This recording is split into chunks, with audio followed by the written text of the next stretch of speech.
Hello NCI family, आज हम लेंगे लेक्चर नंबर 2 और डिस्कस करेंगे चैप्टर नंबर 3 एंड 4 के इंपॉर्टेंट क्वेश्चंस के बारे में और उसके अराउंड जितने भी इंपॉर्टेंट पार्ट रहेंगे वो आपको एक्सप्लेन करता चलूंगा। So now chapter number 3 linear equation in two variable and chapter number 4 quadratic equations, दोनों के दोनों जो चैप्टर है हमारे वो 4 मार्क्स के हैं। ठीक है, सो अगेन हमारे पास वापस से लीनियर इक्वेशन इन टू वेरिएबल ये भी 4 मार्क्स का है और क्वाड्रेटिक इक्वेशंस ये भी 4 मार्क्स का है।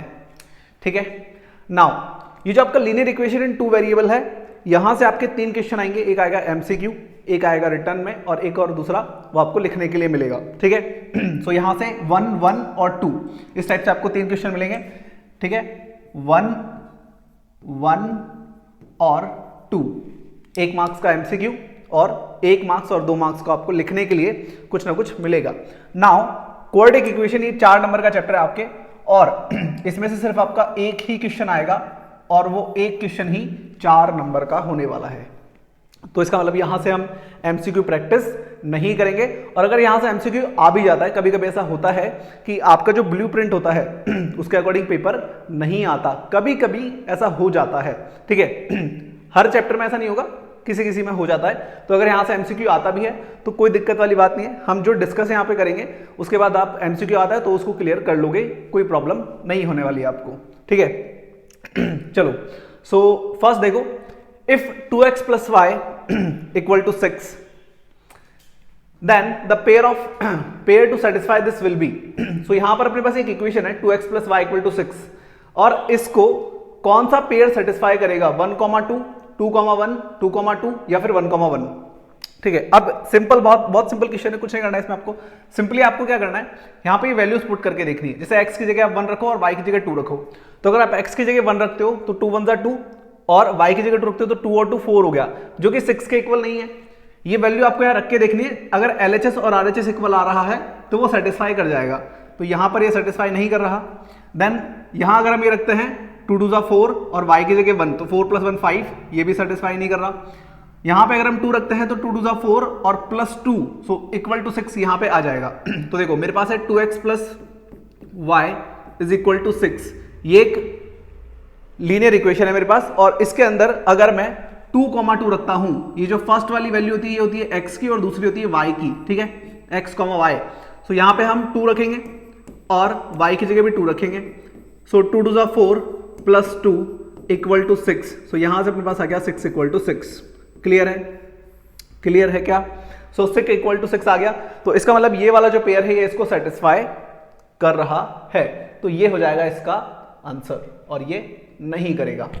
नाउ ये क्या है, ये मेरे पास एक लीनियर इक्वेशन है। अब लीनियर इक्वेशन का जो जनरल फॉर्म होता है वो क्या होता है, देखो इधर कुछ इंपॉर्टेंट बात करेंगे हम, इधर कुछ इंपॉर्टेंट बात करेंगे हम। General form of linear equation, general form of linear equation in two variable. तो जनरल फॉर्म जो होता है लीनियर इक्वेशन इन टू वेरिएबल का वो होता है ax + by + c = 0। ये एक सिंगल इक्वेशन का होता है। ठीक है, लीनियर इक्वेशन इन टू वेरिएबल, अगर एक लीनियर इक्वेशन है आपके पास तो उसका ये जनरल फॉर्म होता है। अब अगर आपको कोई एक लीनियर इक्वेशन दे दे, अब यहां पर ये जो a b c है, जो a b और c होते हैं ये क्या होते हैं, ये होते हैं रियल नंबर्स। ये क्या होते हैं, ये रियल नंबर्स होते हैं। रियल नंबर्स मतलब कुछ भी हो सकता है, यहाँ पे कोई भी नंबर हो सकता है, पॉइंट में हो सकता है, रूट में हो सकता है, ठीक है, प्लस में हो सकता है, माइनस में हो सकता है, कोई भी नंबर यहाँ पे आपको देखने को मिल सकता है। और x और y क्या है यहाँ पे, x एंड y जो है यहाँ पे वो हो जाएंगे हमारे वेरिएबल्स। ठीक है, जो 2 वेरिएबल्स हैं वो हमारे ये हो गए x एंड y। क्लियर है? नाउ अभी देखो ये जो इक्वेशन आपको यहां पे मिली है इसके अंदर a और b कभी भी एक साथ 0 नहीं होना चाहिए। a और b कभी भी एक साथ 0 नहीं होना चाहिए। अगर a 0 हो गया तो ये वाली पूरी टर्म 0 हो जाएगी, अगर b 0 हो गया तो ये भी पूरा 0 हो जाएगा। फिर मेरे पास सोचेगा c = 0 और c कोई भी नंबर हो सकता है, 1 2 3 4, माइनस में भी हो सकता है। तो c = 0 यहां पे कोई मतलब एक ट्रू स्टेटमेंट नहीं बनेगा, एक फॉल्स स्टेटमेंट बनेगा। तो इस वजह से a and b both cannot be 0 same time A और बी एक ही बार में जीरो नहीं होने चाहिए। और इसको शो करने के लिए हमारे पास एक एक्सप्रेशन है जिसको हम ऐसे लिखते हैं A square plus B square is not equal to zero. आपको ये एक्सप्रेशन देके इसका मतलब पूछ सकता है, इसका मतलब बताइए। तो इस एक्सप्रेशन का मतलब ये है कि A and B both cannot be zero. A और बी एक साथ जीरो नहीं हो सकते, एक बार में एक जीरो हो सकता है। लाइक मान लो मैंने ए की जगह जीरो लिख दिया, बी की जगह 1 और सी की जगह 2। और अगर ये तीनों वैल्यूज मैं यहां पुट कर देता हूं तो ए की जगह जीरो रखोगे तो ये तो पूरा जीरो हो जाएगा, ठीक है, 0 इंटू एक्स। फिर बी की जगह 1 रखोगे y, फिर सी की जगह 2 इक्वल टू 0, तो ये तो पूरा जीरो हो गया। तो हमारे पास आएगा y प्लस 2 इक्वल टू 0। अभी भी ये क्या है, एक लीनियर इक्वेशन है, तो यहां पर ये चीज हो सकती है। लेकिन अगर मैं b को भी जीरो कर देता तो यहां पे ये जीरो हो जाता, मेरे पास सिंपली क्या बचता 2 इक्वल टू 0। क्या ये एक ट्रू स्टेटमेंट है? नहीं है, 2 0 के इक्वल नहीं हो सकता। इसीलिए कभी भी ए और बी एक साथ जीरो नहीं होंगे। ये कुछ इंपॉर्टेंट बात थी जो आपको याद रखनी है। नाउ हम क्या पढ़ रहे हैं, linear equation in two variable, pair of linear equation in two variable. तो जो पेयर की बात है, तो अगर पेयर का स्टैंडर्ड फॉर्म अगर मैं लिखूं, जनरल फॉर्म को स्टैंडर्ड फॉर्म भी बोल सकते हैं हम, तो ये होता है a1x plus b1y plus c1 equal to 0 और a2x plus b2y plus c2 equal to 0। ये क्या है मेरा, ये है standard form of standard form of linear equation into variable. ये मेरा स्टैंडर्ड फॉर्म हो गया। क्लियर है? सो ये चीज आपको पता होनी चाहिए, वरना एमसीक्यू में कुछ प्रॉब्लम्स हो सकती है। नाउ अब हमने यहां पे एक सिंगल लीनियर इक्वेशन की बात करी, तो जब आपके पास एक सिंगल लीनियर इक्वेशन होगी तो उसके कितने सॉल्यूशंस होंगे, चलो इसके बारे में भी हम थोड़ी देर बाद में बात करेंगे। अब देखो क्वेश्चन नंबर 2 पे बात करते हैं। The point on x axis is अच्छा, एक्स एक्सिस पे अगर कोई भी पॉइंट होगा तो वहां पर क्या होने वाला है। देखो हमारे पास ये होती है वाई एक्सिस, ठीक है, ये होती है एक्स एक्सिस। तो अगर मैं एक्स एक्सिस पे कोई भी पॉइंट लेता हूं, फॉर एग्जांपल मान लो मैंने यहां पे कोई पॉइंट ले लिया, तो इस पॉइंट पे मुझे बताओ y की वैल्यू क्या होगी। तो तुम इधर आके देखोगे तो इधर y क्या होगा, इधर 0 होता है, इधर दोनों 0 0 होते हैं। इसको हम बोलते हैं ऑरिजिन, ठीक है, इसको क्या बोलते हैं, ऑरिजिन बोलते हैं। और ऑरिजिन के जो कोऑर्डिनेट्स होते हैं वो होते हैं 0,0, मतलब यहाँ पे x भी 0 होता है और y भी 0 होता है। तो अगर x एक्सिस पे कोई वैल्यू है, जैसे मान लो यहाँ 1 और इधर 2, तो जो 2 है इस पॉइंट के कोऑर्डिनेट क्या होंगे, 2, और y की वैल्यू मैं यहां से देखता हूं तो मुझे मिलती है 0। तो जब भी कोई पॉइंट x एक्सिस पे होगा तो वहां y 0 होगा। अब ये xy, ये xy, ये xy और ये भी xy, तो x एक्सिस पे वो पॉइंट होगा जहां पे y की वैल्यू 0 होगी। तो इसमें कौन सा ऑप्शन है जिसमें y 0 है, तो ये वाला ऑप्शन है अपने पास, तो ये हो जाएगा हमारा आंसर। अब अगर यही क्वेश्चन ऐसे पूछता कि y एक्सिस पे कौन सा पॉइंट होगा, तो मेरा आंसर हो जाता दिस वन। अगर y पे है तो वहां पे x 0 होगा।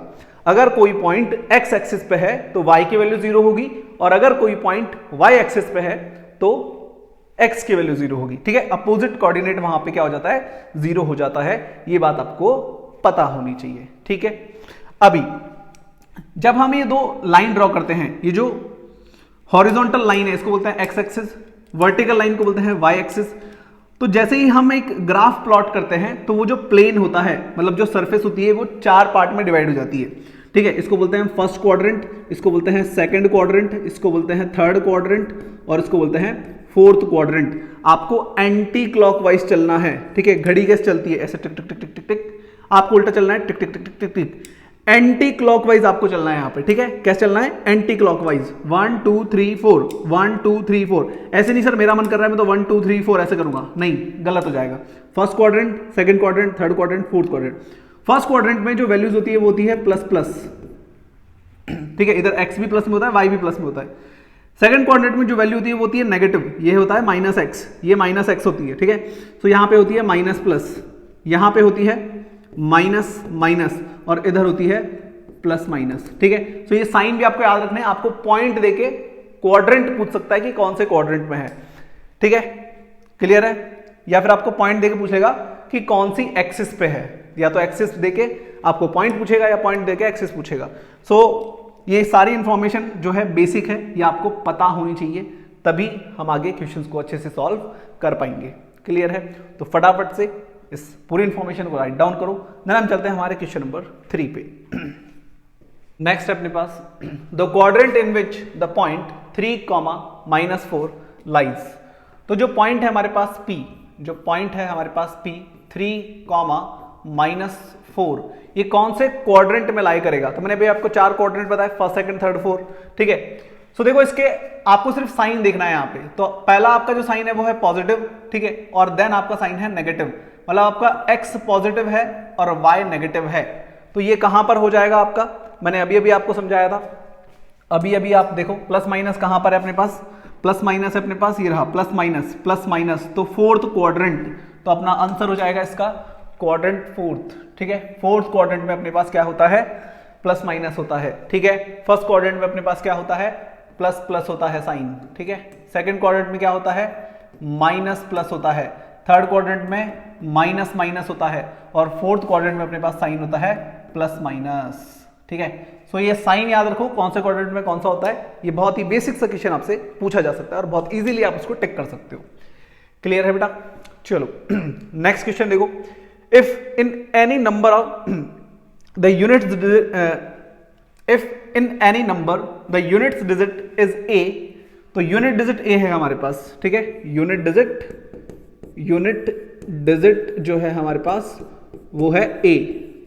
ठीक है भाई, and the tenth digit is b, tenth digit हमारे पास है, टेंथ डिजिट जो है हमारे पास वो है b।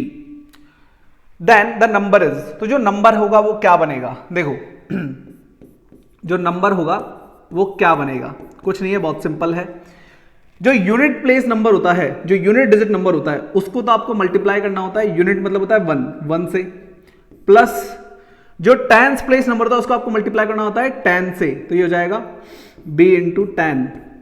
तो आपके पास जो नंबर बनेगा वो बन जाएगा 10b plus a, 10b plus a। Clear है?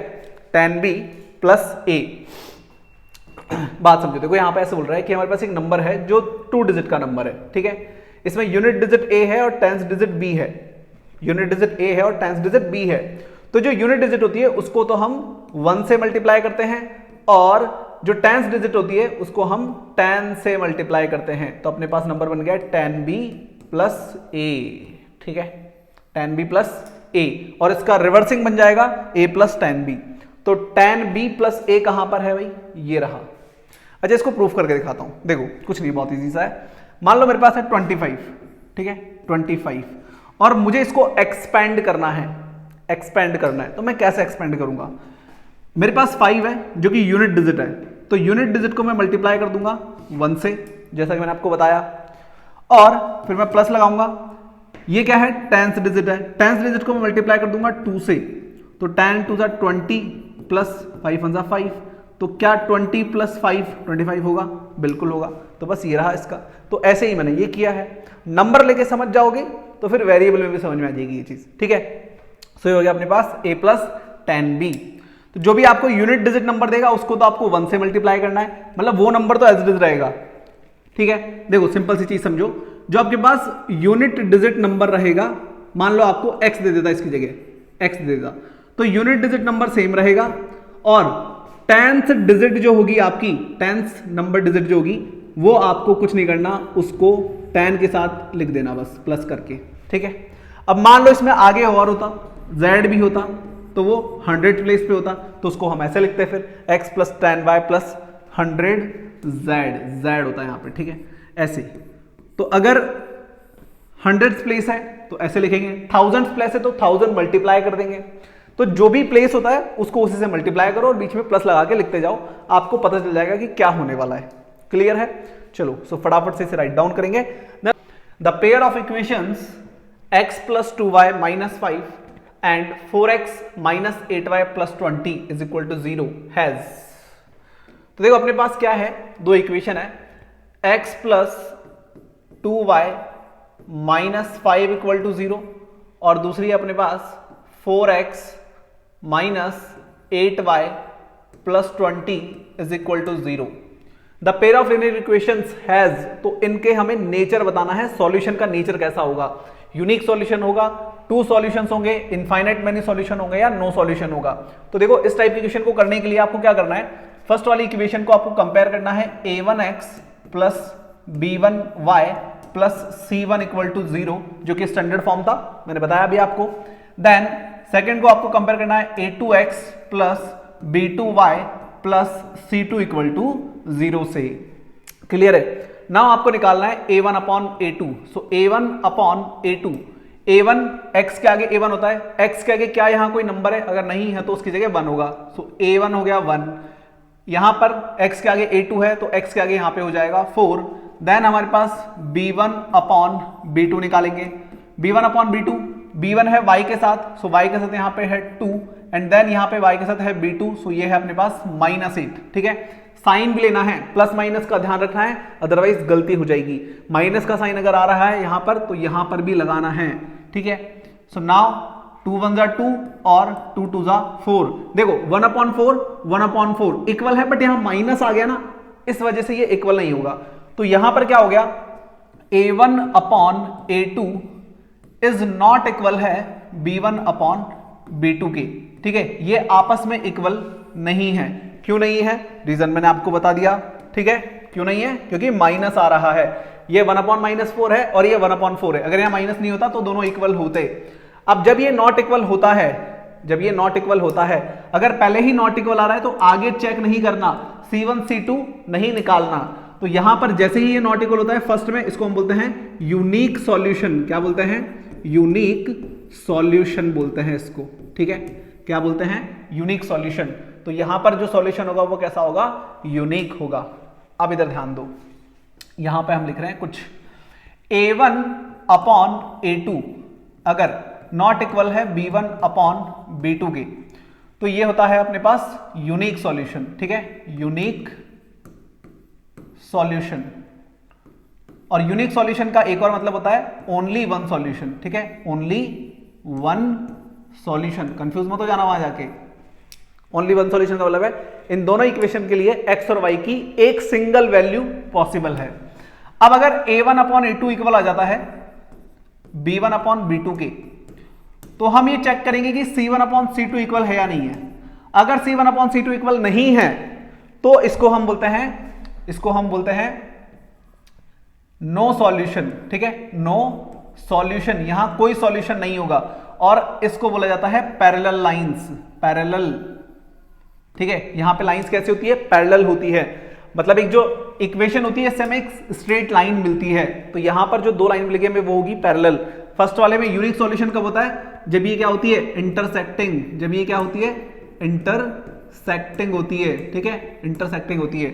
क्लियर है? एंड देन थर्ड अपने पास हो गया, अगर तीनों इक्वल आ जाते हैं, a1 अपॉन a2 इक्वल आ जाता है, b1 अपॉन b2 इक्वल आ जाता है c1 अपॉन c2 के, तो इसको हम बोलते हैं कोइंसाइड। कोइंसाइड, और कोइंसाइड में क्या होता है, infinite many solution, infinite many solution यहां पे होंगे। अब एक चीज और यहां पे ऐड होती है, कंसिस्टेंट और इनकंसिस्टेंट, ये भी आपको सुनने को मिलेगा। तो कंसिस्टेंट कहां पे होगा, जहां पर सॉल्यूशन पॉसिबल है वहां पे कंसिस्टेंट होगा। ठीक है, वहां पर consistent pair of linear equation होगी, जहां पे सॉल्यूशन पॉसिबल है। देखो यहां पर यूनिक सॉल्यूशन है, तो ये जो पेयर होगा वो कंसिस्टेंट लीनियर इक्वेशंस का होगा। यहां पर इनफाइनाइट मेनी सॉल्यूशन है, यहां पर भी सॉल्यूशन है, तो ये भी कंसिस्टेंट होगा। यहां पर नो सॉल्यूशन है, जहां सॉल्यूशन नहीं होगा वो पेयर क्या होगा, इनकंसिस्टेंट होगा। ठीक है, कंसिस्टेंट और इनकंसिस्टेंट भी आपसे पूछता है, तो अगर आपके पास इंटरसेक्टिंग और कोइंसाइड लाइंस आ रही है तो कंसिस्टेंट होगा, क्योंकि वहां पे सॉल्यूशन पॉसिबल है। कैसे याद रखोगे, जहां पर सॉल्यूशन पॉसिबल होगा वहां कंसिस्टेंट, चाहे एक सॉल्यूशन हो चाहे मैनी सॉल्यूशन हो, और अगर सॉल्यूशन पॉसिबल ही नहीं है तो वो इनकंसिस्टेंट होगा। क्लियर है? चलो भाई आगे देखो, for what value of k there exist no solution of the pair of equation. तो अपने पास दो इक्वेशन है, 2x plus ky is equal to 1, और दूसरी इक्वेशन है 3x minus 5y equal to 7। तो पहले इसको इधर लेके आओ। ठीक है, 2x प्लस के वाई, ये आगे हो जाएगा -1 इक्वल टू 0। पहले स्टैंडर्ड फॉर्म में चेंज करो, 3x माइनस 5y, इसको लाएंगे -7 इक्वल टू 0। नाउ ये अपने स्टैंडर्ड फॉर्म में है। स्टैंडर्ड फॉर्म होता है a1x plus b1y plus c1 equal to 0। ये हो जाएगा अपने पास a2x plus b2y plus c2 equal to 0। अब ये हमें क्या बोल रहा है, for what value of k का वैल्यू हमें निकालना है। देयर एग्जिस्ट नो सॉल्यूशन, कोई सॉल्यूशन नहीं है, नो सॉल्यूशन होना चाहिए। तो नो सॉल्यूशन कहां पर है, नो सॉल्यूशन ये रहा जिसमें फर्स्ट वाला इक्वल होता है और लास्ट वाला नॉट इक्वल होता है, ठीक है। सो a1 upon a2 equal b1 upon b2 equal c1 upon c2 not equal. यहां पर हम वैल्यू पुट करेंगे, ठीक है। यहां पर क्या कर देंगे, वैल्यू पुट कर देंगे।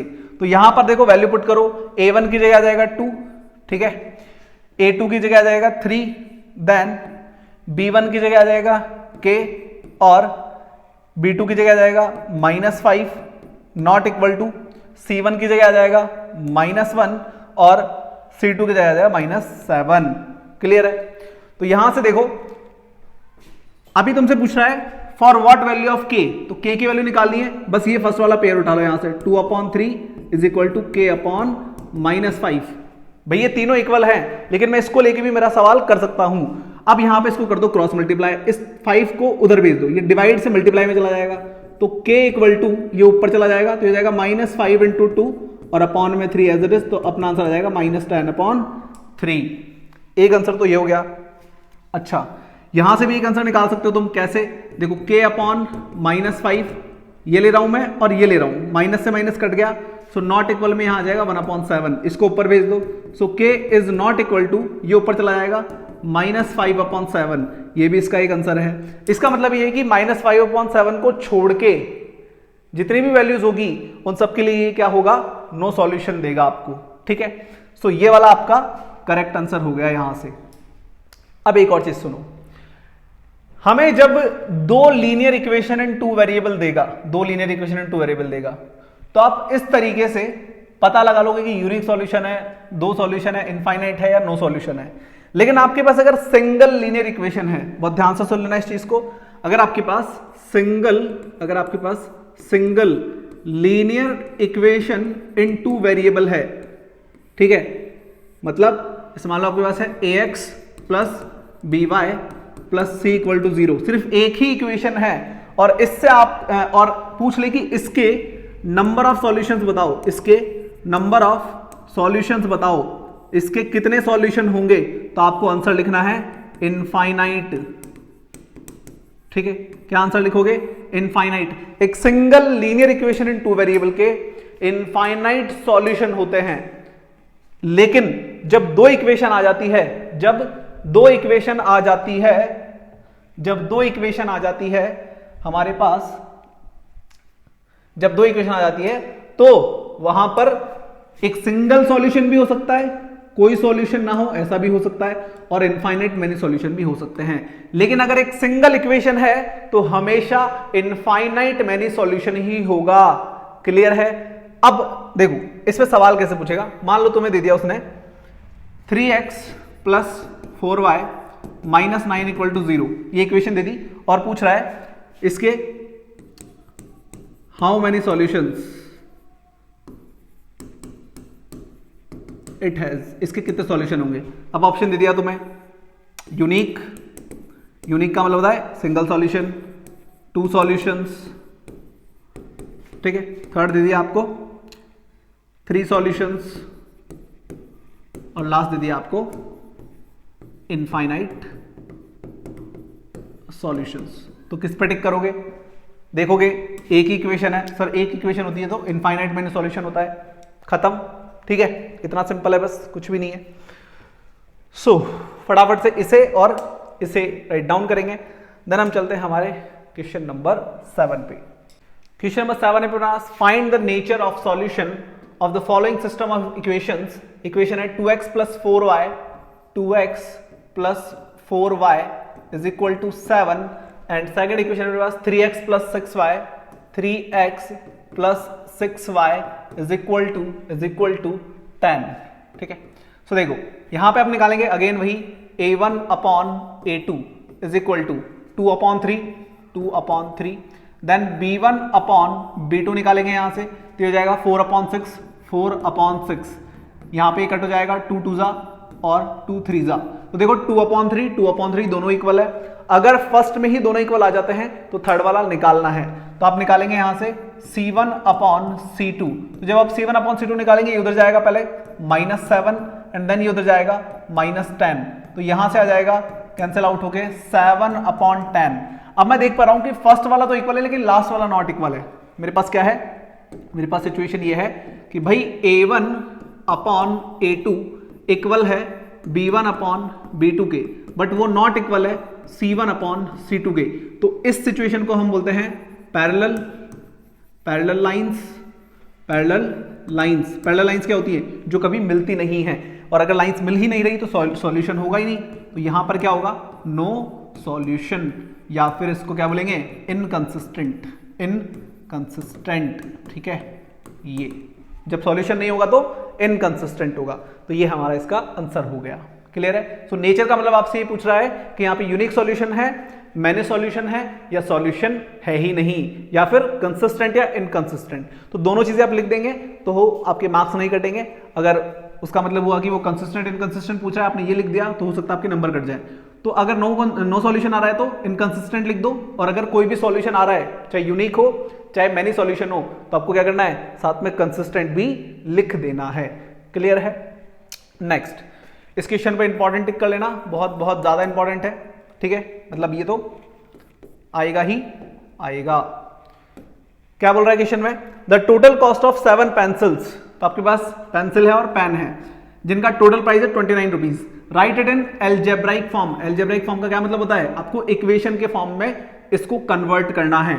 तो आपको कुछ नहीं करना, आप सबसे पहले लेट करेंगे, let cost of one pencil, एक पेंसिल का कॉस्ट आपने मान लिया लेट ₹X, ठीक है, and let cost of one pen आपने मान लिया ₹Y, ठीक है। पेंसिल की कॉस्ट X रुपीज, पेन की Y रुपीज। नाउ अगर एक पेन X रुपए का है तो 5 पेन कितने होंगे, 5X के, ठीक है। अगर एक पेन Y रुपीज का है, सॉरी ऊपर पेंसिल था, तो सॉरी 7 पेंसिल है, तो यहां पर रुको,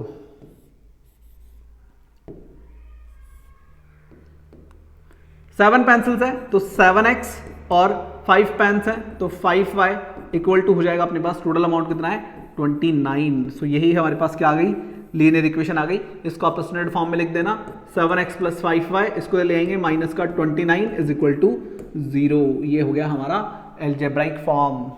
क्लियर है। तो इस टाइप का एक नंबर का क्वेश्चन आपको छोटा सा जरूर देखने को मिलेगा। चलो तो इसे राइट डाउन करेंगे। नेक्स्ट क्वेश्चन देखिए, right the solution of pair of linear equation. तो अपने पास अगेन यहां पर एक इक्वेशन है √2x + √3y is equal to 0, और सेकेंड इक्वेशन है अपने पास √3x - √2y is equal to 0। Write the solution. तो हमें इसमें सॉल्यूशन निकालना है। इसका सॉल्यूशन मतलब आपको x और y की वैल्यू निकालनी है। अच्छा, x और y की वैल्यू निकालने के लिए आपने 2 मेथड पढ़े होंगे। आपकी बुक में वैसे तो 3 थे बट एक कट हो गया। सो आपने पहला मेथड पढ़ा होगा, सॉरी टोटल 4 मेथड। एक होता है ग्राफिकल मेथड जो कि आपके अभी नहीं आएगा, दूसरा एलिमिनेशन मेथड जो कि आपके है अभी सिलेबस में है, और तीसरा हमारा सब्स्टिट्यूशन मेथड, और एक और होता है क्रॉस मल्टीप्लिकेशन जो कि अभी नहीं है सिलेबस में। तो इसको हम या तो एलिमिनेशन मेथड से कर सकते हैं या फिर हम इसको कर सकते हैं सब्स्टिट्यूशन से। तो मैं यहां पे देखो एलिमिनेशन लगा रहा हूं कैसे। अगर मैं इस इक्वेशन को, फर्स्ट वाली जो इक्वेशन है मेरे पास, अगर मैं इसको मल्टीप्लाई कर दूं बाय √3, और ये जो सेकंड इक्वेशन है मेरे पास, इसको मैं मल्टीप्लाई कर दूं बाय √2, तो क्या होगा। तो देखो ये होगा, इसको √3 से मल्टीप्लाई करोगे तो √3 से यहां मल्टीप्लाई करोगे तो हो जाएगा √6, ये हो जाएगा √9 इक्वल टू 0। इधर अगर आप 2 से मल्टीप्लाई करोगे तो ये हो जाएगा √3 2 6x, फिर हो जाएगा माइनस का 2 4y और इक्वल टू 0। ठीक है। अब देखो यहां पर करेंगे हम साइन चेंज, एलिमिनेशन मेथड लगा रहे हैं हम, ठीक है। By elimination method, by elimination के लिए आपको जिस नंबर को कट करना है, जैसे आप x को कट करना चाहते हैं तो उसका साइन अपोजिट होना चाहिए, y को कट करना चाहते हैं तो y का साइन अपोजिट होना चाहिए। अपोजिट मतलब एक प्लस में और एक माइनस में। तो यहाँ पे ये दोनों ही प्लस के हैं तो इसको साइन चेंज करेंगे हम माइनस, अब ये प्लस माइनस हो गया, इसका भी साइन चेंज होगा प्लस, इसका माइनस, तो यहां से ये कट जाएगा, यहां बचेगा देखो √9 और √4। देखो √9 का मतलब होता है 3y, ठीक है, और ये है प्लस में, तो यहां पे ये है 2y इक्वल टू 0। √9 क्या होता है, √9 3 होता है और √4 क्या होता है 2 होता है, तो 3 और 2 ये हो गया 5y। तो यहां से 5y इज इक्वल टू आ गया 0, इसको नीचे ले जाएंगे, so y equal to 0/5, so all over y की वैल्यू आ जाएगी 0। अब क्योंकि यहाँ y 0 आया है तो x की वैल्यू भी यहाँ पे 0 ही आएगी। पुट कर लो, put value of y, put value of y in equation 1, equation 1 में आप वैल्यू रख दो, तो यहां से देखो √2x प्लस √3, y की वैल्यू 0 रखोगे यहां से 0, सो ये हो जाएगा √2x, 0 के से मल्टीप्लाई करो 0 इक्वल टू 0, 0 खत्म, यहाँ पे देखो √2 को नीचे ले जाओ तो x इक्वल टू 0/√2, तो 0 में किसी का भी डिवाइड करोगे तो 0, सो यहाँ पे x की वैल्यू भी 0 आ गई और y की वैल्यू भी 0 आ गई, ये हमारा आंसर। सो इसको आप सब्स्टिट्यूशन से भी कर सकते थे, एलिमिनेशन से भी कर सकते हो, ठीक है। सो मैंने आपको यहाँ पे एलिमिनेशन से करके दिखा दिया, अब आप सब्स्टिट्यूशन से भी इसको ट्राई कर सकते हो। सब्स्टिट्यूशन में क्या करते हैं, एक इक्वेशन से x या y की वैल्यू निकालते हैं, दूसरी इक्वेशन में ले जाके रखते हैं, फिर वहां से एक वैल्यू आती है पर्टिकुलर, उसको वापस से हम किसी भी इक्वेशन में रख के दूसरे वेरिएबल की वैल्यू निकाल सकते हैं। क्लियर है? चलो भाई आगे देखो, right the solution of the pair of linear equation. अब देखो इसको मैं आपको दोनों से करके दिखाऊंगा। 3x plus 4y is equal to 0, एक इक्वेशन हमारे पास ये है, और दूसरी है 2x minus y equal to 0। तो मैं एक बार आपको वापस से एलिमिनेशन करा रहा हूं, उसके बाद मैं आपको सब्स्टिट्यूशन से भी इसको करके दिखाऊंगा। एलिमिनेशन मेथड में आप जिस नंबर को कट करना चाहते हो, लाइक अगर आप x को कट करना चाहते हो तो x के आगे वाला नंबर सेम होना चाहिए, और अगर y को कट करना चाहते हो तो y के आगे वाला नंबर सेम होना चाहिए। अब देखो अगर मुझे x के आगे वाला नंबर सेम करना है तो देखो 3 की टेबल में 2 नहीं आता और 2 की टेबल में 3 नहीं आता, तो यहां पर x को इक्वल करने में थोड़ी सी ज्यादा दिक्कत होगी। हो जाएगा इक्वल, कोई दिक्कत नहीं है, इस वाले को उधर मल्टीप्लाई कर दो और इस वाले नंबर को इधर मल्टीप्लाई कर दो, दोनों जगह इक्वल हो जाएगा। लाइक अगर मैं इधर 2 से मल्टीप्लाई कर दूं और इधर अगर 3 से कर दूं, भाई इसके आगे जो नंबर है उसको इधर मल्टीप्लाई कर दो और इसके आगे जो नंबर है उसको उधर मल्टीप्लाई कर दो, तो देखो 2 3 6x और 3 2 6x, तो ऐसे यहां पर ये इक्वल हो जाएगा। लेकिन मैं 2 बार मल्टीप्लाई ना करके मैं क्या कर रहा हूं, मैं y को कट कर लेता हूं, तो यहां पे है 4y और यहां पे है y, तो अगर मैं इस इक्वेशन को 4 से मल्टीप्लाई कर दूं,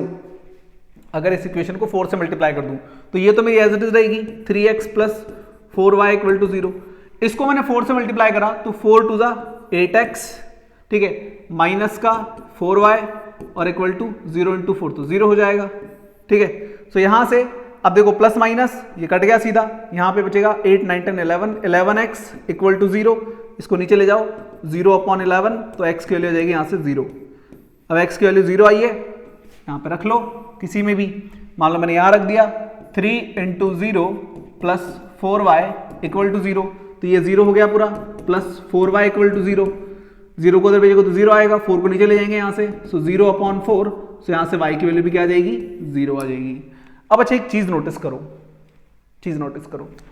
अगर इधर सिर्फ एक्स वाई है, ठीक है, अगर सिर्फ इधर एक्स वाई है मतलब कोई कांस्टेंट नहीं है, और इक्वल टू में अगर दोनों जगह 0 है तो x और y दोनों की वैल्यू 0 आ रही है। ऊपर भी चेक कर सकते हो, इधर सिर्फ एक्स वाई था, कोई कांस्टेंट नहीं था, इधर 0, इधर एक्स वाई था, इधर कोई कांस्टेंट नहीं था, 0 था, तो इधर और इधर दोनों जगह 0 है, मतलब पूरे में एक्स वाई के अलावा कांस्टेंट टर्म नहीं है। कांस्टेंट टर्म मतलब जो c होता है ना वो नहीं है, और यहां भी नहीं है, तो दोनों में x और y की वैल्यू क्या आ रही है 0 आ रही है। तो अब आप इस टाइप के क्वेश्चन अगर आपके एमसीक्यू में आ जाता है तो आप बिना सॉल्व करे भी आंसर टिक कर सकते हो 0 0, बट ध्यान क्या रखना है कि सिर्फ x और y होना चाहिए। जैसे मान लो मेरे पास एक इक्वेशन है x plus 2y equal to 0 और एक है 4x minus 3y equal to 0, जैसे मान लो ये आ गया, तो अब तुम चेक करो सिर्फ यहाँ पे x y है, कोई कांस्टेंट नहीं है, ठीक है, इधर भी x y है, कोई कांस्टेंट नहीं है, तो यहां पर भी x और y की वैल्यू क्या हो जाएगी 0 0 हो जाएगी, ठीक है। अब मैं तुम्हें इसी को किससे करके दिखाता हूं, इसी को मैं तुम्हें एक बार सब्स्टिट्यूशन मेथड से करके दिखाता हूं, ठीक है। सब्स्टिट्यूशन मेथड भी तो सिखाना है। मान लो उसने मेथड का ही नाम दे दिया, फिर क्या करोगे? तो अपने पास फर्स्ट इक्वेशन है 3x plus 4y equal to 0 और दूसरी इक्वेशन है 2x minus y equal to 0, ठीक है। सब्स्टिट्यूशन में क्या करते हैं, किसी एक इक्वेशन को पकड़ के वहां से x या y की वैल्यू निकाल के दूसरी इक्वेशन में रख दो, ठीक है। तो मान लो मैं यहां से x की वैल्यू निकाल लेता हूं, तो अगर मैं यहां से x की वैल्यू निकालूंगा तो 3x को यहां रखूंगा, इसको उधर ले जाऊंगा, तो ये उधर जाके हो जाएगा माइनस का 4y, ठीक है। उसके बाद इसको नीचे ले जाऊंगा तो x इक्वल टू माइनस का 4y एज इट इज, और ये जो मल्टीप्लाई से है वो डिवाइड में आ जाएगा 3। तो यहां से x की वैल्यू आ गई ये, इस x की वैल्यू को इसमें रखो, इस x की वैल्यू को इसमें रखोगे, 2 ब्रैकेट x की जगह आ जाएगा ये माइनस 4y माइनस का 4y upon 3 minus y equal to 0। यहां से हम इसके नीचे 1 लगा के एलसीएम ले लेंगे, तो 3 और 1 का एलसीएम आ जाएगा 3, ये हो जाएगा 4 टू 8 माइनस का 8y माइनस ये हो जाएगा 3 1 3y इक्वल टू 0, तो 8 और 3 ये हो गया 11y माइनस का 11y, और ये उधर जाके मल्टीप्लाई में चला जाएगा जो कि 0 हो जाएगा, तो यहां से आ जाएगा 0 अपॉन माइनस 11 मतलब y की वैल्यू 0। तो ऐसे भी आप क्या कर सकते हो, एक इक्वेशन से किसी एक वेरिएबल की, चाहे से x की वैल्यू निकालो चाहे y की, उसको दूसरी जगह रखो दूसरी इक्वेशन में, सो वहां से आपके पास पर्टिकुलर वैल्यू आएगी, उसको अब आप किसी भी इक्वेशन में रख सकते हो, आपके पास दूसरे वेरिएबल की वैल्यू भी आ जाएगी। क्लियर है? चलो जी, सो फटाफट से इसे राइट डाउन करेंगे, देन हम चलते हैं हमारे नेक्स्ट क्वेश्चन पे। For what value of p, for what value of p the following pair of equations has unique solution. तो देखो ये अपने पास इक्वेशन दे रखी है हमें, ठीक है। 4x plus P Y is equal plus 8 equal to 0 plus 8 equal to 0, और दूसरा है अपने पास 2x plus 2y plus 2 equal to 0। और सॉल्यूशन कैसा है यहाँ पे? यूनिक सॉल्यूशन है। तो यूनिक सॉल्यूशन में क्या होता है भाई? यूनिक सॉल्यूशन में ये होता है कि अपना जो फर्स्ट वाला रेशियो होता है a1 अपॉन a2 वो नॉट इक्वल होता है b1 अपॉन b2 के। सो यहां से हम वैल्यू पुट करेंगे, a1 अपॉन a2 हो जाएगा 4 upon 2, 4 upon 2 not equal p upon 2, p upon 2। सो यहां से 2 से 2 कैंसिल हो गया, तो ऑल ओवर हमारे पास आएगा p is not equal to 4। इसका क्या मतलब हो गया कि 4 को छोड़ के यहां पर कोई भी वैल्यू अगर होती है, 4 को छोड़ के यहां पे अगर कोई भी वैल्यू होती है तो आपको क्या मिलेगा? आपको क्या मिलेगा? एक यूनिक सॉल्यूशन मिलेगा। Except for any value, except for any value can be there for unique solution, ठीक है। तो ये आपका आंसर है। नेक्स्ट देखो, for what value of k will the following pair of linear equation has infinite many solution, infinite many solution. अब देखो कितनी अजीब चीज है, मैंने इक्वेशन ही नहीं लिखी है, मैंने क्वेश्चन लिख दिया, इक्वेशन छोड़ दी। तो इक्वेशन क्या करें, अब इक्वेशन यही ले लेते हैं, एक काम करते हैं। मान लो मेरे पास यही इक्वेशन है, ठीक है, यही इक्वेशन है 4x प्लस इसको k कर लो ky प्लस 8 इक्वल टू 0 और 2x plus 2y plus 2 equal to 0। मान लो ये सेम क्वेश्चन है, बस यहाँ पे आपकी बार k की वैल्यू निकालनी है, किसके लिए? इनफाइनाइट मेनी सॉल्यूशन के लिए। सो इनफाइनाइट मेनी सॉल्यूशन में क्या होता है? a1 upon a2 is equal to होता है b1 upon b2 is equal to होता है c1 अपॉन c2। सो यहाँ पर इसको ऐसा करने के लिए हमें इनफाइनाइट मेनी सॉल्यूशन, तो 4/2 यहाँ से देखो इसको चेंज करना पड़ेगा, मैं थोड़ा सा रुको, देखो यहाँ पर 4 आएगा, ठीक है। अब ठीक है, ठीक है। सो a1 अपॉन a2 हो जाएगा 4/2, 4/2, ठीक है। और इधर k की वैल्यू k/2 और इधर 4/2, c1 अपॉन c2। सो ये आ गया अपने पास। अब यहाँ पे क्या बोला इसने? इनफाइनाइट मेनी सॉल्यूशन, इसका मतलब सारे इक्वल होंगे, तो डिनोमिनेटर कट गया यहाँ से, तो k की वैल्यू क्या आ गई भाई? सीधी सीधी 4 आ गई, इधर से और इधर से, दोनों तरफ से, ठीक है।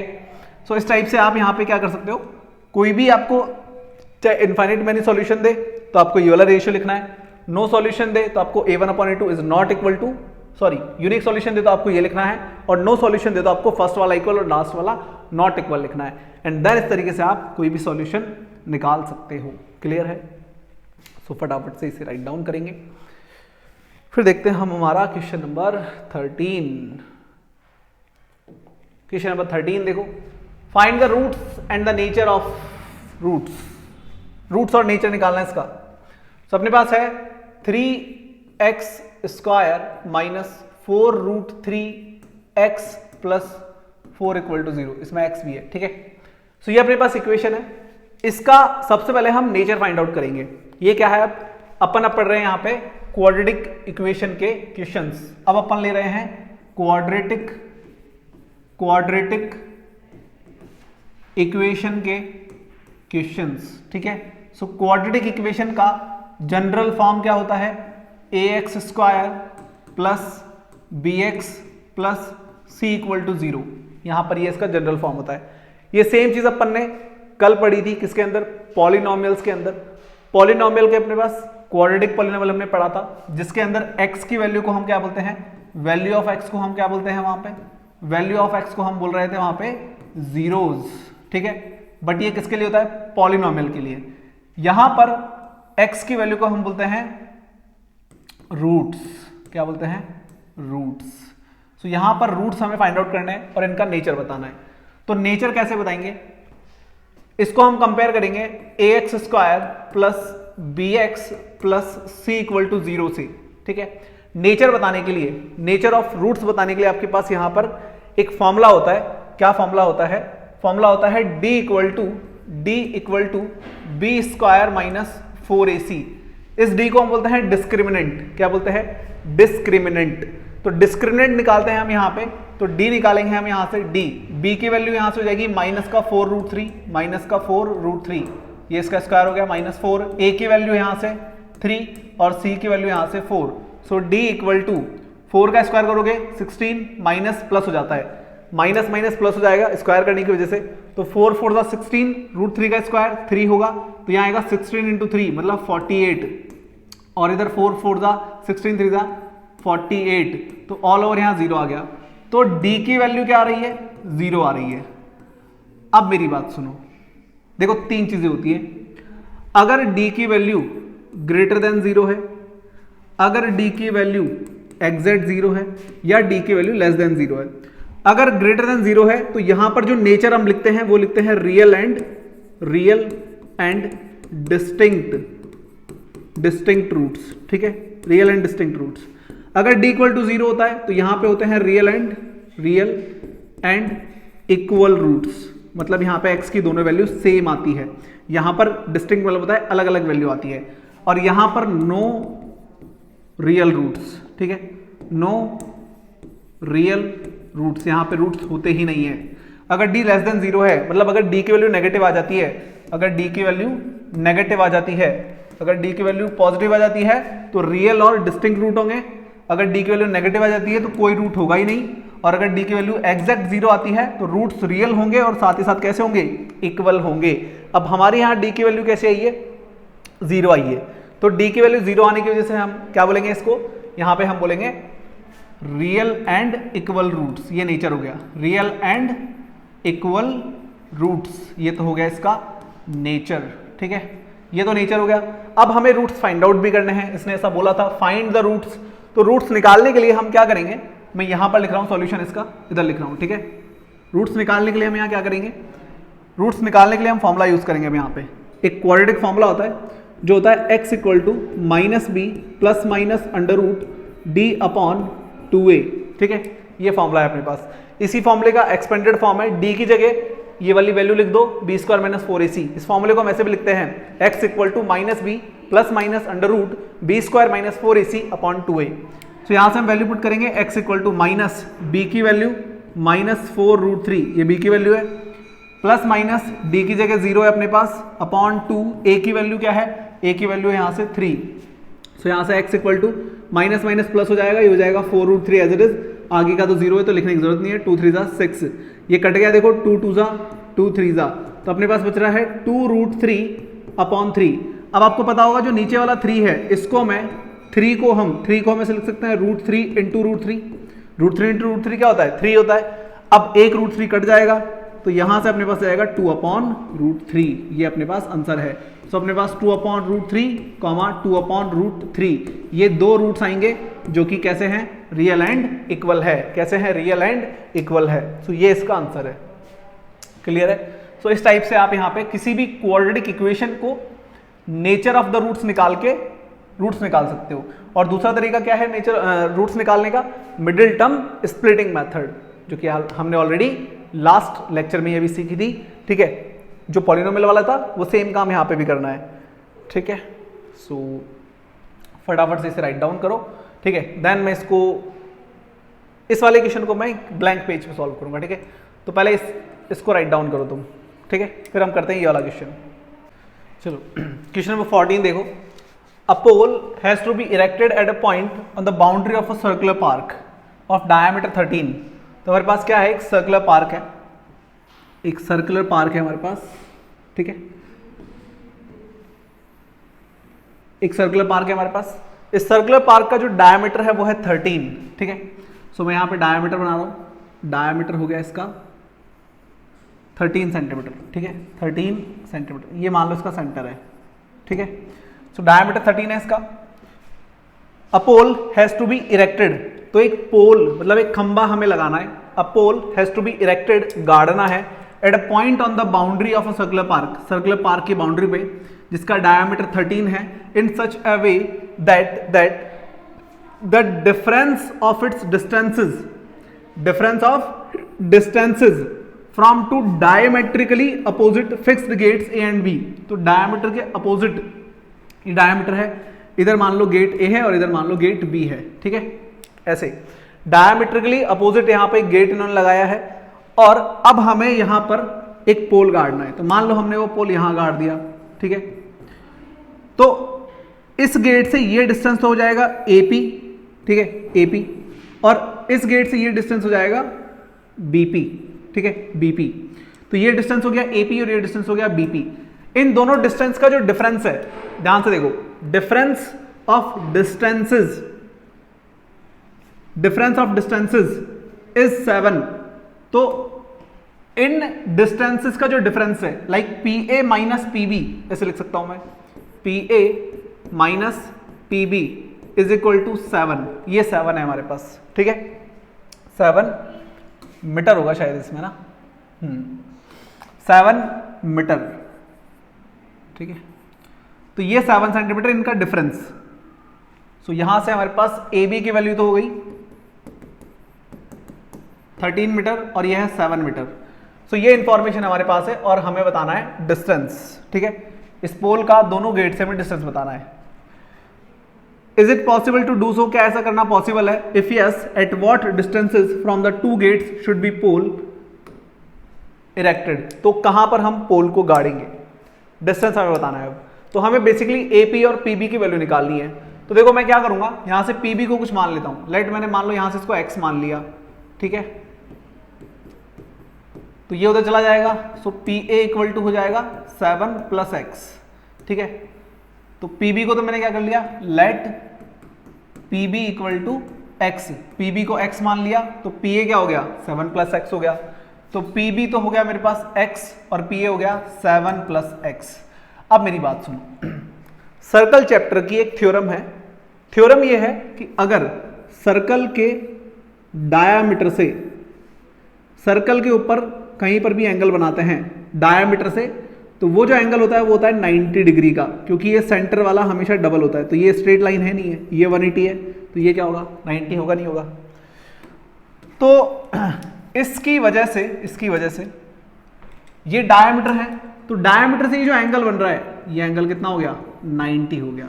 तो ये 90 है, तो ये हो गया हाइपोटेनियस, ये हो गया परपेंडिकुलर और ये हो गया बेस। तो सीधी सी बात है, अब मैं यहाँ पे पाइथागोरस थ्योरम लगा सकता हूँ, जो कि होती है हाइपोटेनियस का square equal to perpendicular square plus base square. Hypotenuse क्या है मेरे पास 13 है, परपेंडिकुलर क्या है x है, और बेस क्या है x + 7 है।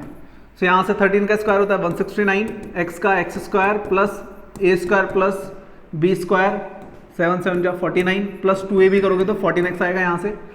तो यहाँ पे देखो 169 as it is, x square plus x square, इन दोनों को ऐड करोगे तो हो जाएगा 2x square plus 49 plus 14x, इसको उधर ले जाएंगे तो अपने पास इक्वेशन आएगी 2x square plus 14x plus 49, इसको दिला रहा हूँ माइनस हो जाएगा -169 इक्वल टू 0। तो यहाँ से अपने पास आ जाएगा 2x स्क्वायर प्लस 14x, इसको इसमें से माइनस करोगे तो बचेगा माइनस का 120 इक्वल टू 0। नाउ ये क्या बन गई क्वाड्रेटिक इक्वेशन। इसमें अगर मैं 2 का डिवाइड कर दूं तो यहाँ बनेगा x square plus 7x minus का 60 इक्वल टू 0। ठीक है, तो ये क्वाड्रेटिक इक्वेशन आ गई। इसको अब तुम चाहो तो मिडिल टर्म स्प्लिटिंग से सॉल्व करो या फिर जो भी मैंने फॉर्मूला बताया था d निकाल के ये वाला फॉर्मूला लगा दो, दोनों में से किसी भी तरीके से तुम इसको सॉल्व कर सकते हो। तो मान लो मैंने यहाँ पे मिडिल टर्म स्प्लिटिंग लगा दी, तो देखो इसका ये कोई नंबर नहीं है 1 है, तो 1 को मैं मल्टीप्लाई करूंगा इससे तो आएगा -60, तो -60 आ रहा है मल्टीप्लाई करने पे।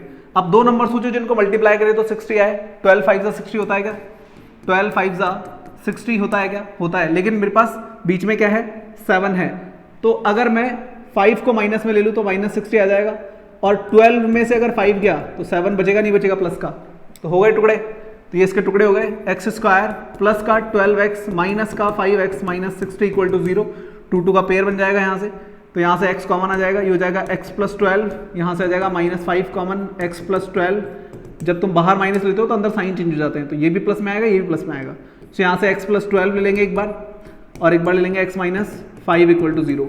तो देखो यहाँ से तो आएगी नेगेटिव वैल्यू और x की वैल्यू नेगेटिव नहीं होगी क्योंकि x एक डिस्टेंस है, यहाँ से आएगी x की वैल्यू 5, तो यही मेरा करेक्ट वैल्यू होगा x का। अब x की वैल्यू 5 आ गई, तो x किसकी वैल्यू थी pb की, तो pb क्या हो गया, pb हो गया 5 मीटर, ठीक है, और pa क्या हो जाएगा, pa हो जाएगा 7 + 5 मतलब 12 मीटर। तो ये मेरे पास आ गए दोनों के दोनों आंसर। क्लियर है, तो अच्छा सवाल है, आ सकता है 4 नंबर में, फटाफट से राइट डाउन करेंगे। देन हम चलते हैं हमारे नेक्स्ट क्वेश्चन पे। The product of 2 consecutive integers positive integers is 306। तो हमारे पास क्या है, द प्रोडक्ट ऑफ 2 कॉन्जिक्यूटिव, 2 मतलब हो गया 2, कॉन्जिक्यूटिव मतलब होता है लगातार पॉजिटिव इंटीजर लेने, पॉजिटिव इंटीजर मतलब जो प्लस में हो ऐसे नंबर्स, इंटीजर मतलब पॉइंट में नहीं होना चाहिए नंबर, तो कॉन्जिक्यूटिव मतलब होता है लगातार आने वाली संख्याएं, कॉन्टिन्यूअस होनी चाहिए, जैसे 10 के बाद 11, 16 के बाद 17, 50 के बाद 51, इनको हम बोलते हैं कॉन्जिक्यूटिव नंबर्स। कॉन्जिक्यूटिव मतलब कॉन्टिन्यूअस होना चाहिए। तो देखो मुझे नहीं पता कि पहला पॉजिटिव इंटीजर क्या होगा, तो मैं मान लेता हूं लेट फर्स्ट पॉजिटिव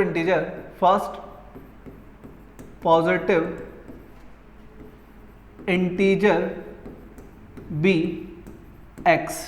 तो अगर मैंने ये मान लिया कि पहला पॉजिटिव इंटीजर x है, तो दूसरा पॉजिटिव इंटीजर क्या होगा, देखो 10 के बाद क्या आता है, 11 आता है। अच्छा 11 कैसे आया, 11 आया 1 प्लस होने पे, 1 प्लस होने पे आया, तो यहां पर ये जो x मैंने पहला पॉजिटिव इंटीजर लिया है, तो सेकंड पॉजिटिव इंटीजर क्या हो जाएगा, सेकंड पॉजिटिव इंटीजर क्या हो जाएगा, सेकंड पॉजिटिव इंटीजर हो जाएगा x प्लस 1 ऐड करना है तुम्हें, ठीक है, पॉजिटिव इंटीजर में 1 ऐड करना है। क्लियर है, कॉन्टिन्यूअस पॉजिटिव इंटीजर 1 ऐड करना है, इवन नंबर बोले तो 2 ऐड करना है, ऑड बोले तो 1 ऐड करना है, ठीक है। तो यहां पर हमारे पास पहला पॉजिटिव इंटीजर हो गया x, दूसरा हो गया x प्लस 1 क्योंकि कॉन्जिक्यूटिव था। नाउ ये बोल रहा है द प्रोडक्ट मतलब इन दोनों का मल्टीप्लाई, तो x मल्टीप्लाई x प्लस 1, इनका जो मल्टीप्लाई है वो है कितना 306, इनका प्रोडक्ट ये है, तो यहां से x को इससे मल्टीप्लाई करेंगे हो जाएगा x स्क्वायर, फिर x को 1 से मल्टीप्लाई करेंगे x इक्वल टू 306, 306 को इधर ले आओ तो x square plus x minus 306 equal to 0, ये आ गई मेरे पास इक्वेशन।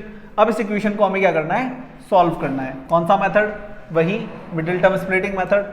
सो x square plus x minus 306, तो ये जो 306 दिख रहा है तुम्हें, पहले तो तुम्हें देखना है क्या इसका ये कोई नंबर है, इसका ये कोई नंबर नहीं है, तो 1 को इससे मल्टीप्लाई करेंगे तो यही रहेगा, तो 306 को तुम्हें फैक्टराइज करना है। पहले तो फैक्टराइज करोगे तो ये हो जाएगा 2 1 2, 2 5 2 3 नाउ 5 6 7 8 और 1 9, 3 का डिवाइड जाएगा 3 5 15 और 1, देन वापस 3 का जाएगा 3 1 3 और 3 7 21, देन 17 का जाएगा सीधा, तो 3 3 9 2 18, तो 18 और 17 इन दोनों का डिफरेंस क्या होगा, इन दोनों का डिफरेंस 1 होगा, बीच में 1 है ना, मुझे 1 चाहिए, तो 18x माइनस 17x अगर मैं ले लेता हूं x स्क्वायर प्लस का 18x, अगर बीच में प्लस है तो बड़ी वाली वैल्यू प्लस की ले लो, और अगर बीच में माइनस है तो बड़ी वाली वैल्यू माइनस की ले लो। देन माइनस का 17x माइनस 306 इक्वल टू 0, 2 का पेयर बना लेंगे यहां से x कॉमन लेंगे तो ये हो जाएगा x प्लस 18, यहां से माइनस का 17 कॉमन ले लो तो यहां बचेगा x प्लस 18 इक्वल टू 0, तो यहां से आ जाएगा x प्लस 18 एक बार और एक बार आ जाएगा x माइनस 17।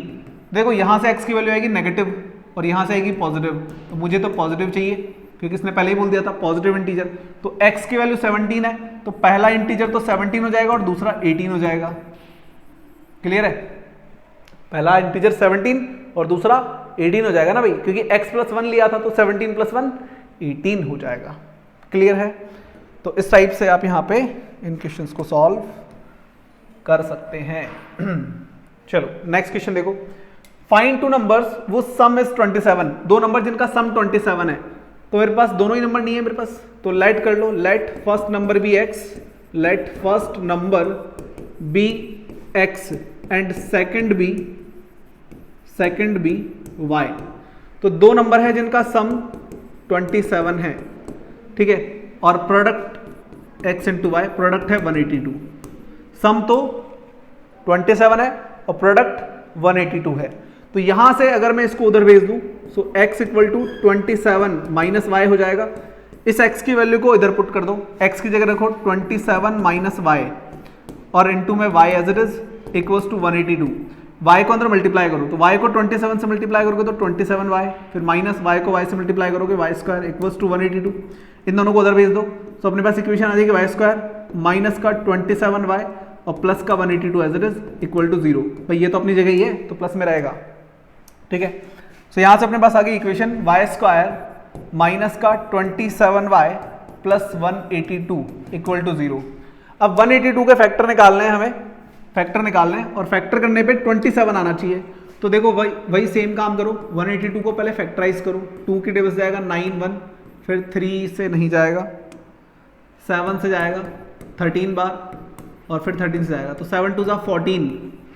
तो देखो 14 और 13 को अगर तुम ऐड करोगे तो 27 आएगा नहीं आएगा, और 27 माइनस का है तो इसका मतलब माइनस 14 माइनस 13 क्या हो जाता है, माइनस का 14 और माइनस का ही 13 ले लोगे तो माइनस का 27 आएगा नहीं आएगा। चलो यहाँ से 2 का पेयर बन गया, पेयर बन के यहाँ से y कॉमन ले लेंगे तो ये हो जाएगा y माइनस 14, यहाँ से माइनस 13 कॉमन लेंगे तो ये आ जाएगा y माइनस 14।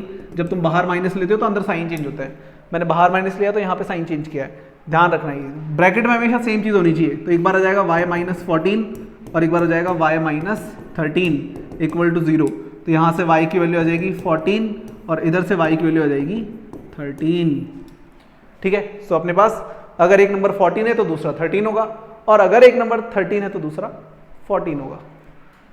क्लियर है, सो 13 और 14 हमारा इसका आंसर हो गया। अगर आप इन दोनों को मल्टीप्लाई करते हो तो 182 आएगा और प्लस करते हो तो 27 आएगा। क्लियर है, सो फटाफट से इसे राइट डाउन करो। पॉजिटिव इंटीजर्स, सो अगेन वही 2 कॉन्जिक्यूटिव पॉजिटिव इंटीजर, तो पहला कॉन्जिक्यूटिव पॉजिटिव इंटीजर तो x ले लेंगे और दूसरा x प्लस 1 ले लेंगे। सम ऑफ वूज स्क्वायर्स, इनके स्क्वायर्स का सम, इनके स्क्वायर्स का जो सम है वो कितना है, 365 है। देखो फाइंड 2 कॉन्जिक्यूटिव पॉजिटिव इंटीजर्स,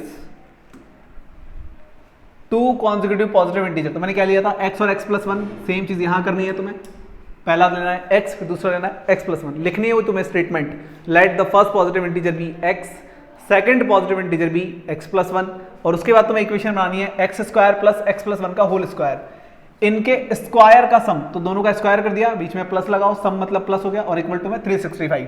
तो यहां से अपन फॉर्मुला लगा देंगे x square as it is, x plus 1 का होल स्क्वायर क्या हो जाएगा, फॉर्मुला लगा देंगे a square plus b square, 1 का स्क्वायर 1 प्लस 2ab करोगे तो 2x आ जाएगा इक्वल टू 365। इन दोनों को ऐड करेंगे, 2x स्क्वायर प्लस का 2x प्लस का 1, इसको इधर ले आएंगे माइनस 365 इक्वल टू 0। तो यहां से 2x square plus 2x minus इसको 1 को इसमें से माइनस करोगे तो बचेगा माइनस का 364 इक्वल टू 0। क्लियर है, अब अगर मैं इसमें 2 का डिवाइड कर दूं तो मेरे पास आएगा x square plus x minus 182 करके देख लो, ठीक है। सो ये इक्वेशन बनेगी, ये इक्वेशन बनेगी नहीं बनेगी। अब वापस से देखो 182 आ गया मेरे पास, अब इधर भी 182 आया था, तो इसके टुकड़े क्या हुए थे 14 और 13।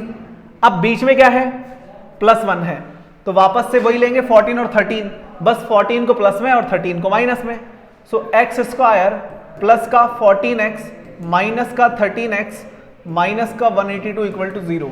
तो यहां से 2 2 का पेयर बन जाएगा, x कॉमन ले लेंगे तो यहां से आ जाएगा x प्लस 14 माइनस 13 कॉमन लेंगे तो आ जाएगा x plus 14 equal to 0।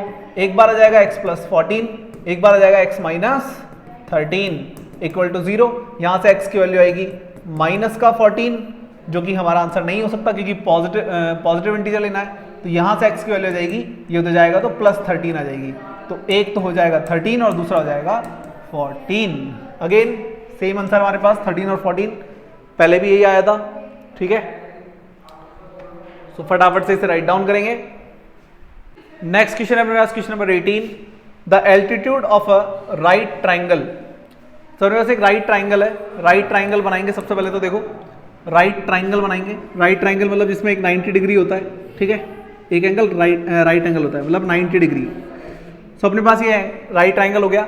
The altitude, देखो जब भी तुम एल्टीट्यूड पढ़ो या हाइट पढ़ो या फिर परपेंडिकुलर पढ़ो, परपेंडिकुलर, इन तीनों का एक ही मतलब होता है, ठीक है।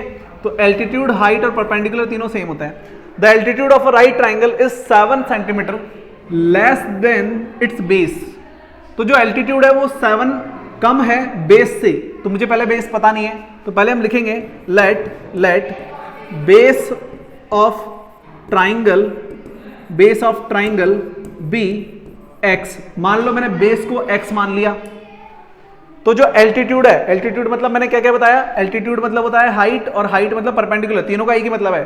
तो परपेंडिकुलर क्या है, बेस से 7 कम है, तो ये हो जाएगा x माइनस 7, ठीक है। देन एल्टीट्यूड भी x माइनस 7 और हाइपोटेनियस 13, हाइपोटेनियस 13 दे रखा है, ये 13 दे रखा है, ये 13 दे रखा है। तो find the other two side, बाकी की दो साइड निकालनी है। तो कुछ नहीं है, बहुत इजी सा है। अगर मैं इसमें पाइथागोरस थ्योरम लगा दूं, ये मेरा हाइपोटेनियस, ये परपेंडिकुलर और ये बेस। तो hypotenuse equal to perpendicular square plus base square. Hypotenuse मेरा 13 है, परपेंडिकुलर मेरा है x माइनस 7 और बेस है मेरा x, ठीक है। तो यहां से 169 a square plus B square minus 2ab plus x square. So यहां से 169 as it is, x square plus x square, ये हो जाएगा 2x स्क्वायर, फिर माइनस का 14x और प्लस का 49 एज इट इज। क्लियर है। यहां से अगेन हमारे पास क्वाड्रेटिक की इक्वेशन बन गई, इसको इधर ले जाएंगे, 2x square minus 14x plus 49, इसको इधर ले जाएंगे माइनस कर देंगे, 169 इक्वल टू 0। सो यहां से 2x square minus 14x minus का 120 बचेगा इक्वल टू 0। अब यहां पे अगर मैं 2 का डिवाइड कर दूं तो ये हो जाएगा x square minus 7x minus 60 equal to 0। Middle term splitting करेंगे, 12 5 60 होता है, तो यहां से हो जाएगा x स्क्वायर माइनस का 12x प्लस का 5x माइनस 60 इक्वल टू 0। 2 का पेयर बन जाएगा, यहां से कॉमन ले लेंगे। अगर फर्स्ट पेयर में से x कॉमन लेते हैं तो यहाँ आएगा x माइनस 12, और यहां से अगर हम 5 कॉमन लेते हैं तो आएगा x minus 12 equal to 0।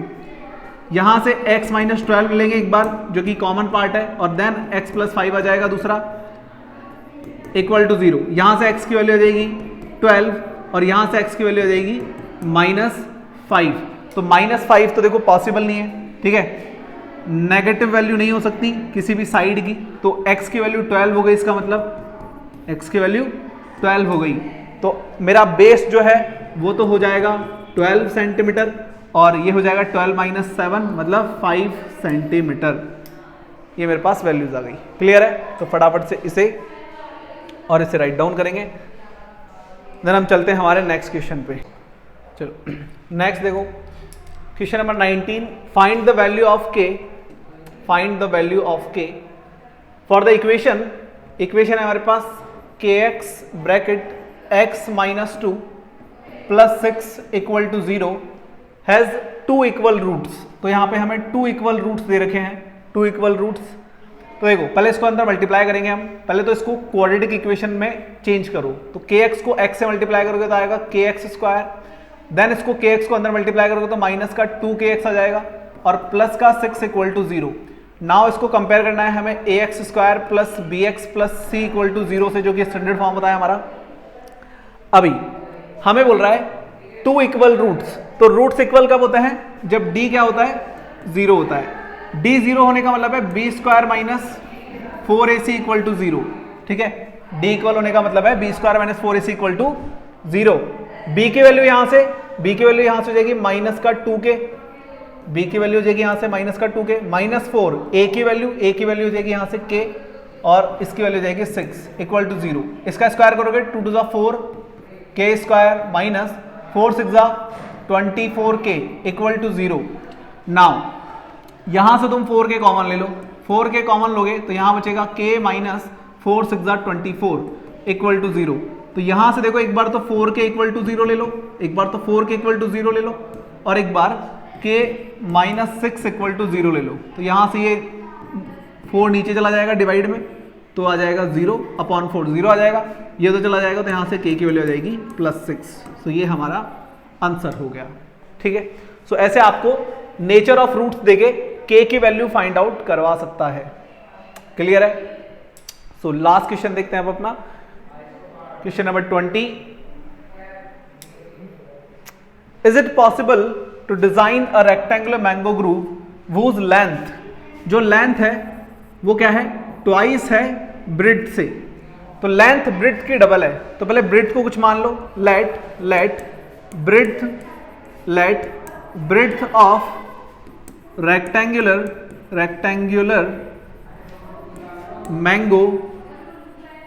Mango grove be x, ठीक है। तो अगर ब्रेड्थ x हो गई तो लेंथ क्या हो जाएगी? लेंथ हो जाएगी ट्वाइस मतलब डबल, तो 2x हो गई। नाउ ये बोल रहा है हमें इसका एरिया जो है वो है 800 मीटर स्क्वायर। एरिया क्या है? 800 मीटर स्क्वायर। तो एरिया क्या होता है? एरिया होता है length into breadth equal to 800। Length है हमारे पास 2x और ब्रेड्थ है हमारे पास x इक्वल टू 800। सो यहां से देखो 2x इंटू x हो जाएगा 2x स्क्वायर और इक्वल टू में 800। 2 को नीचे भेज दो डिवाइड में, तो यहां से आ जाएगा 800 अपॉन 2 जो कि कट के आ जाएगा अपने पास 400। सो यहां से आ गया अपने पास x इक्वल टू, स्क्वायर हटाऊंगा तो रूट लग जाएगा 400।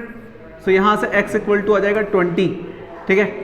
सो x की वैल्यू 20 प्लस माइनस में मैं नहीं ले रहा क्योंकि नेगेटिव वैल्यू थोड़ी ना होगी, length can not be negative. So x की वैल्यू 20 आ गई, मतलब जो ब्रेड्थ है वो तो है 20 मीटर और जो लेंथ है वो डबल थी, तो वो हो जाएगी 40 मीटर। क्लियर है? सो यहां पर अपन ने कंप्लीट कर लिया चैप्टर नंबर 3 एंड 4 के इंपॉर्टेंट क्वेश्चंस को। आज के लेक्चर में हम बात करेंगे इतनी ही, मिलते हैं आपसे नेक्स्ट लेक्चर में और बात करेंगे चैप्टर नंबर 5 एंड 6 के बारे में। तब तक के लिए bye, have a good day.